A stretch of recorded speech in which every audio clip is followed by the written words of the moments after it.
So let's start with Professor Kaku. Professor Kaku, you've been a leading forecaster of technology for most of your career. What do you think about the digital revolution that we've seen so far? Where is it going, and how might it interact with other forms of technological revolution in science, such as biotechnology?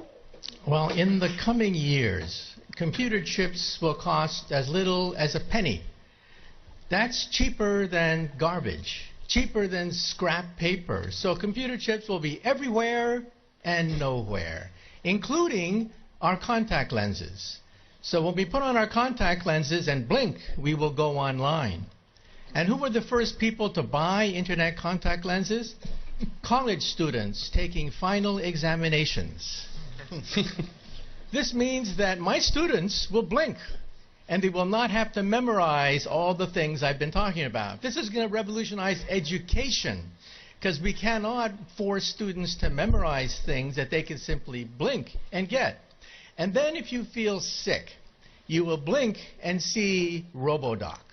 RoboDoc is artificially intelligent, talks to you in plain English or Russian or whatever, speaks any language, accesses the entire internet for sound medical advice, almost for free. This is going to revolutionize the medical establishment. We'll still have doctors, but doctors will use RoboDoc as an aid. And if you're in a car accident in a foreign country, you don't speak the language, you'll talk to your wristwatch and talk to RoboLawyer. RoboLawyer understands the law in any country, in any language. In fact, I personally believe that artificial intelligence, the robotics industry, will eventually become bigger than the automobile industry of today, because your automobile will become a robot. You will talk to it. You will argue with it. You'll have discussions with your car about the best route to take. And when you want to park the car, you simply tell your car, park yourself. And the car parks itself. This is going to revolutionize urban economics when you don't have to worry about parking anymore. And then the next organ to be digitized is the brain. You may not know this, but 2 years ago, scientists were able to upload the first memories. Memories can now be uploaded and downloaded. This makes possible BrainNet. BrainNet could be the next step in the evolution of the internet.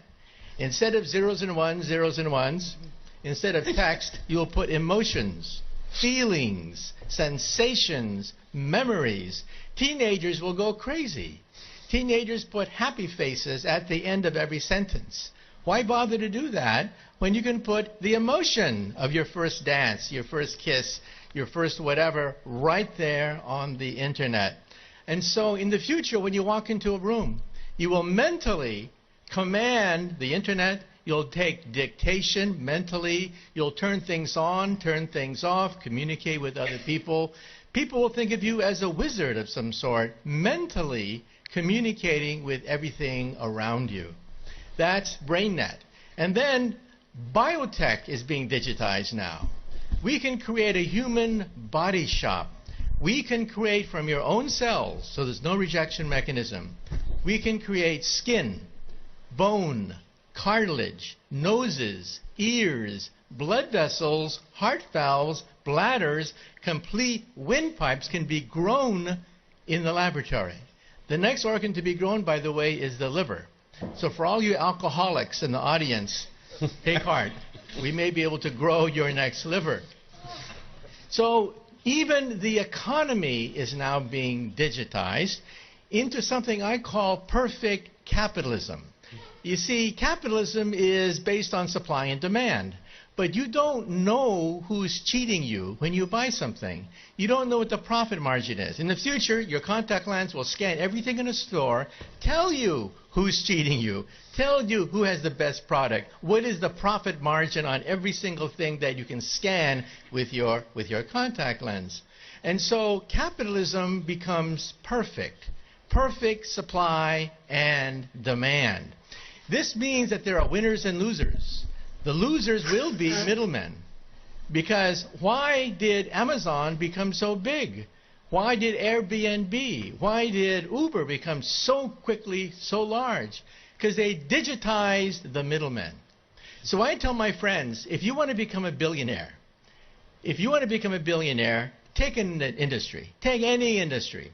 Write down all the places where there's friction, where there is middlemen, where there's obstruction, where there's frustration. List all the places in any industry, digitize it, and you too could become another Amazon founder. Thank you, Professor. In good futurism, that is a future with both inspires and terrifies. So thank you.